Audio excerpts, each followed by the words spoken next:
અમરેલી જિલ્લામાં કમોસમી વરસાદથી ખેતી પાકને નુકસાનની સહાય જાહેર કરવા જિલ્લા ભાજપ પ્રમુખે મુખ્યમંત્રીને પત્ર પાઠવ્યો છે। અમરેલી જિલ્લામાં કમોસમી વરસાદના કારણે ખેડૂતોનો તૈયાર થયેલો મહામૂલો પાક જેવા કે મગફળી, કપાસ, ડુંગળી, સોયાબીન, કઠોળ સહિતના ખેતી પાકોને વ્યાપક નુકસાન। ભર શિયાળે કમોસમી વરસાદથી મોટા પ્રમાણમાં ખેડૂતોને નુકસાની વેઠવાનો વારો આવ્યો છે। કમોસમી વરસાદથી ચોમાસુમાં તૈયાર થયેલા મહામૂલો પાક ખેડૂતોના ખેતરમાં પડ્યો હતો અને અમરેલી જિલ્લામાં 5 થી 10 ઇંચ સતત કમોસમી વરસાદથી ખેડૂતોના ખેતીના પાકોને વ્યાપક પ્રમાણમાં નુકસાન। કમોસમી વરસાદથી નુકસાનનું સર્વે કરી વળતર આપવાની માંગ સાથે જિલ્લા ભાજપ પ્રમુખ અતુલભાઈ કાનાણીએ રાજ્યના મુખ્યમંત્રી ભૂપેન્દ્ર પટેલને પત્ર પાઠવ્યો છે। અમરેલી જિલ્લાના ખેડૂતોને મદદરૂપ થવા સહાયની માંગ કરી છે। કેસી ગુજરાતી સાથે રોમિલ મનવર બગસરા। અતુલ કાનાણી, ભારતીય જનતા પાર્ટી અમરેલી જિલ્લા પ્રમુખ।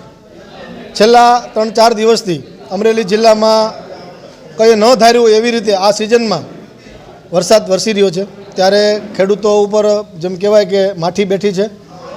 ખેડૂતોના હાથમાં આવેલો કોળિયો આજે એમના હાથમાંથી છીનવાઈ રહ્યો છે। એવી સ્થિતિમાં આખા જિલ્લામાં વરસાદે આખા જિલ્લામાં પૂરી રીતે ખેતીના પાકને, જે માંડવીના પાથરા પડેલા હતા ખેતરોમાં, કપાસ છે, સોયાબીન છે, તલની ખેતી છે વગેરેમાં ખૂબ મોટા પ્રમાણમાં નુકસાની થઈ છે। સાથે સાથે અમરેલી જિલ્લાના રાજુલા અને જાફરાબાદ વિસ્તારમાં નદીઓમાં પૂર આવવાના કારણે પણ 5 થી 7 ગામડામાં ઇફેક્ટ પણ થઈ છે। ત્યારે આજે સવારથી તમે અધિકારીઓ અને સરકારના પ્રતિનિધિઓ સાથે સંપર્કમાં હતા। ધારાસભ્યશ્રી, સાંસદશ્રી અને મંત્રીશ્રી કૌશિકભાઈ, પાર્ટીના અમારા અધ્યક્ષ જગદીશભાઈ, એમના સાથે ટેલિફોનિક વાત કરી। સવારે 13 લોકો રાજુલાના ફસાણા હતા પૂરમાં, એમના માટે કલેક્ટર સાહેબ સાથે વાત કરીને હેલિકોપ્ટરની પણ વ્યવસ્થા કરી હતી।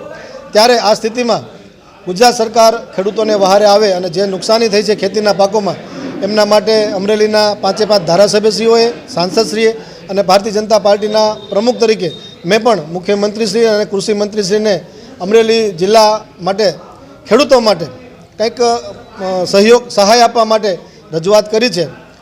એના માટે વધુમાં વધુ ખેડૂતોની સાથે ભારતીય જનતા પાર્ટી પૂરેપૂરી અમરેલી જિલ્લો સંવેદના વ્યક્ત કરે છે અને એમની સાથે છે। જ્યાં જરૂર પડે ત્યાં ખેડૂતોના સહાય માટે અમે ખેડૂતોની સાથે રહીશું।